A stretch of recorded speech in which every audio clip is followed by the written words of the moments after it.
Matinding rematihan ang nakikita natin rito. Sir Alex nasa likod naman itong si Hector. Nakabantay, matinding rematch ang ating abangan. Inabot yung ating Pat Boys. Kuya Rody nasa likuran. Antolino mga dito si Sir nakabantay. Nakaupo naman itong si Hector sa likuran. Dahan-dahang lumabas dito si Kuya Rody at Danilo rin dito lumabas bumaba.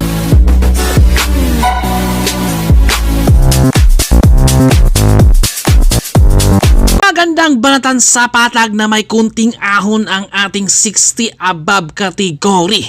Rematch sa pagitan ni Sir Alex Villan versus Hector tayo rito. Kaya napakasulit ang ating laban ngayon. 30 RD Nita 2025. Tatlong ikot lang yung ating 60 above category. At meron din tayo mga kasabay rito na Fat Boys, kaya magandang laban to na mapapalaban rito si Sir Austin ngayon.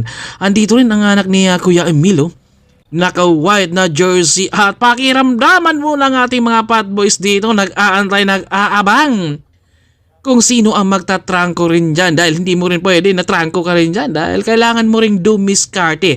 Dahil dito alam naman natin na gusto rin lahat nating manalo. Kailangan mo talagang diskartihan yung mga kalaban mo na gamitin muna. At nakangiti rito yung anak ni Kuya Mel. At humaharap dito Sir Austin dahil nakita niya na ahon to. Ito yung favorite moves ko. Pero siyempre napakahirap kapag ahon ha. Pero kunti lang yan. At more on patag tayo kaya maraming interval ang ating makikita rito sa ating laban ngayon at maraming kategory pa ang talagang kasunod rin dito, kaya nandito sa harapan Sir Austin, dinadala niya dito parang lamang talagang may mga ensayo at maaga ring bumitaw sila Kuya Manny rito dahil nakita talaga nila na matulin talaga kahit mga may edad na to, pero wala talaga sa edad kundi nasa dugo na talaga. Kumbaga kapag nakaukit na yung lakas, hindi na mawala dahil kunting ensayo lang yan. At mayroon tayong mga taga Cavite na dumayo rito kaya magandang laban talaga ating makikita. Cavite, Manila, Pangasinan, Tarlac, Bulacan, Nueva Ecija. Napakagandang abangan natin dito kung sino ang mananalo rito dahil wala dito si Boss Hammer. Absent siya dito, sayang dahil ito yung mga kategory ni Boss Hammer din. At meron tayong solo breakaway nasa harapan, number 42 Hector bumanat pero nakabantay naman kaagad si Sir Alex. Ito yung matinding dipinsahan nilang dalawa si Hector at saka si Sir Alex, kaya napasigaw na lang rito si Hector dahil hindi rin pinapakawalan ni Sir Alex dahil siyempre kapag babanat si Hector, nandyan naman si Sir Alex na nakabantay kung mga dipinsahan niya dahil dito ay siyempre kapag dayo ka hindi ka pwedeng hindi manalo, kailangan mo talagang pwersahin, ubos kung ubos dahil sayang malayo ang dayo, kailangan pigain talaga. Nasa harapan si Juancho Bubagat, dinadala at si Angke nasa likod rin. Sir Alex, ito magandang rematihan ang makikita natin rito dahil patag. Pero kapag may nakakawala naman, mahihirapan rin ang mga sprinter na talagang rumimati dahil may nakatakas. Kailangan dito sa patag walang pakakawalan. Pero siyempre, dahil kapag wala kang pang-remati naman dyan, lalabas ka talaga sa grupo. At si Angke rito tumakas ng dahan-dahan. Juancho Bubagat, nakabungad siya pero bigla naman niyang binuka, naka-prewel na aagwat ng tuluyan dyan kay Bram Cavite dahil binuka ni Juancho ng dahan-dahan at nakatakas na yung ating mga Fat Boys din. Meron tayong solo breakaway, 6 sila pero talagang kumalas na yung iba rin. At meron din tayong breakaway dito at nagkaka face to face sila Sir Austin dito sa harapan kung sino magtatrangko dyan sa kanila. Tapatan, wala na ang trangkuhan muna, tapatan muna natin dito yung ating grupo din dahil hayaan na muna natin yung breakaway na mapagod. Kaya no choice dito si Sir Austin, sabi niya baka tuluyang makatakas at masasagad ng ka-finish line, trangkuhan ko muna dito. Pero siyempre diskartihan lang talaga yan Kaya kapag mainip ka dito, ikaw talaga yung magtatrangko rin. Dahil siyempre yung mga nasa likod ang pasahero talaga, yun ang mananalo. Kaya magbayad kayo dyan mamaya pagkatapos ng laban kay Sir Austin dahil siya yung nagtrangko dyan. Dalawang nasa likuran at meron tayong breakaway dahil nakatutok na muna 24 oras yung dalawa rito. At kuya, talagang masaya lang tayo lagi. At Merry Christmas at advance Happy New Year. At maraming salamat din kay Sir Alex Villan, sa lahat ng mga followers, sa lahat ng mga subscribers. Thank you sa inyong lahat. Saan kaya pwedeng mamasko ngayong December? Message lang kayo sa akin, baka pwede sa inyo dyan mamasko. At ito, meron tayong kunting ahon na may lusong din. Kaya mag-i-enjoy din talaga sila dito. At grabe, napakasulit yung ating solo breakaway. Kapag dumikit ito sa ating 60, ay pwedeng matutulungan siya. At meron tayong solo breakaway. 1-2 bumangat sa lusong, tinatrangkuhan. Pero bigla naman siyang nag-freewheel. Talagang walang balak dito si Juancho na habulin yung breakaway na si Angki dahil dito medyo mabagal yung habol rito pwedeng tiyagain. Ito rin, nagtsatsaga rin ito si Sir dito na talagang humabol din dito kay Angki dahil solo breakaway na. Ito si Francisco kay Angki kumbaga dayo at number 1 ang ganda ng bike, kailangang ipanalo. Naka-source, kita nyo naman yan. Pangalan pa lang 30 na dito sa ahon. Iba talaga kapag dayo ka. Syempre hindi ka pwedeng magtago sa peloton dahil kung alam mo sa sarili mo na wala kang pangrimate plus meron ka pang kakampi na nasa peloton, lalabas ka talaga para yung kakampi mo yun naman ang magkukontrol din. Kaya kailangan mo din na kapag nakawala ka at naka-breakaway ka na, tiisin mo rin kung ano ang pagod, salo mo lahat yung hangin, kailangan lang sacrifice din dahil sayang. Dahil nakawala ka na at nandito si Sir Alex, nag-aantay rin talaga siya rito kung sino ang hahabol dito sa kanila. Dahil kanina si Juancho, nakita natin na medyo talaga, baka may kurpuan dahil hindi hinabol, binuka niya kanina. Kapag may breakaway, dapat huwag nang palayuin at habulin ka agad. Dahil kapag nakalayo, doon naman ay tatama rin na kayo. At ahon yan, kaya hindi mo pwedeng bibiglain dito.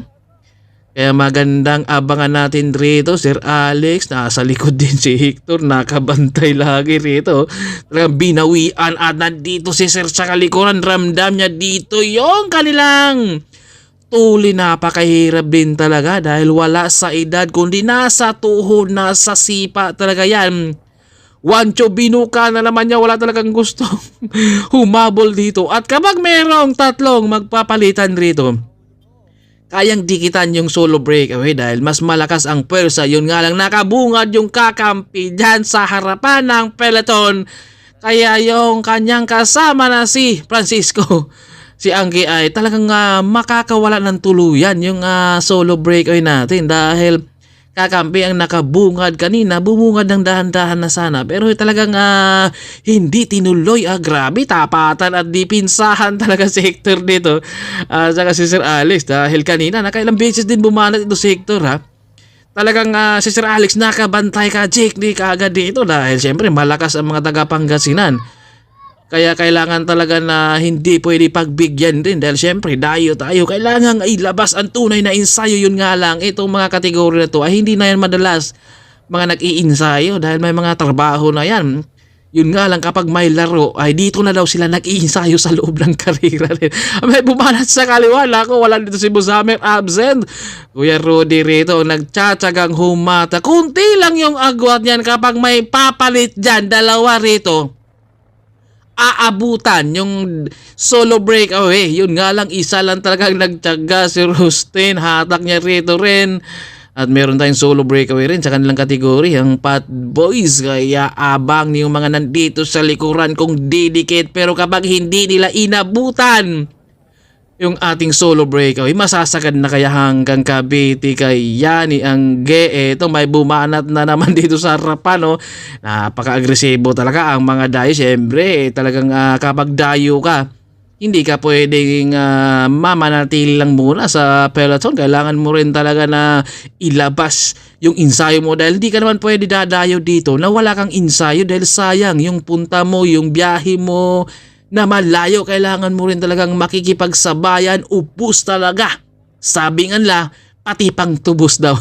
Eto na, second group, napakatibay talaga to si Idol. Oh, ang lakas nito. Ito yung laging kasama ni Boss Hammer. Yun nga lang, absent si Boss Hammer ngayon. Ay, ito may lumabas din isa. Kita nyo na, nakangiti pa Peloton. Dito na sila naghabol pero late na ang habol nila, kaya si Francisco, si Angki ay talagang nakaagwat ng tuluyan. Kung kanina ay hinabol ka agad, ay talagang hindi na aagwat ng tuluyan. Pero syempre, dahil wala rin siyang pang kremate, pero meron siyang pang breakaway, kaya tiniis niya rito dahil sayang raw. Kailangan niyang ipwesto yung kanyang bagong bike at ito yung Peloton.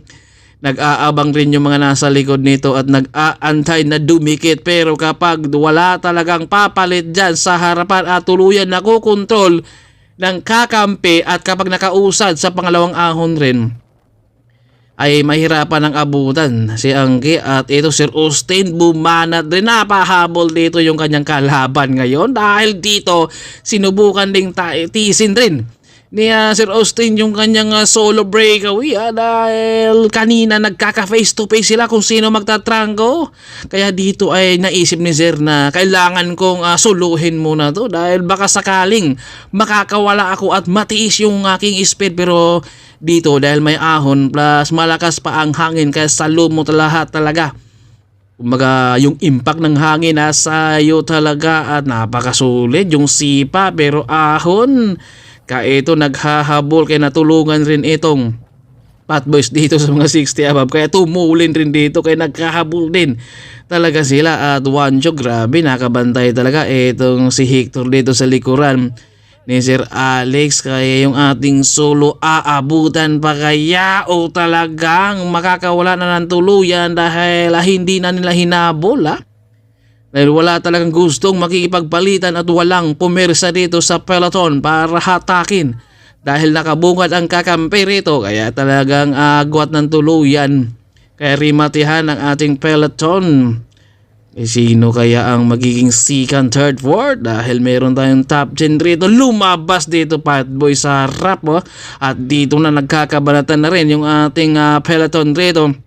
Dahil mga Pat Boys, Wancho bumagal, Sir Alex ang nasa likuran din, nakadikit naman itong si Hector, dahil hindi pwedeng magpapaiwan yan, dahil talagang bantayan ang mga sprinter dito. Umagwat na yung dalawa, pero humabol naman ito si Hector sa likuran. Grabe, napakasulit yung kalang rematihan, antulin na rito ni Wancho, bumagat rito pero malayo pa yung kanilang finish line, 60 na nga yung hatang dyan. Sir Alex nakabantay, nasa likuran din naman itong si Hector na nag-aabang at nag-aantay. Dabang-daba na dito si Hector, tagong-tago siya rito para yung hangin daw nasa Peloton pa, at nasa harapan Rodi Picoro, nasa likod nag-abang rin dito at bumuka ang layo pa rito. At umangat dito si Sir, nasa likod naman si Hector. Rodi rin nandito rin, at dahandang lumabas ito si Danilo rin sa kaliwa, at Hector humahabol rin dito at humahabol dito rin sa kanan, at nakaagwat itong si Danilo.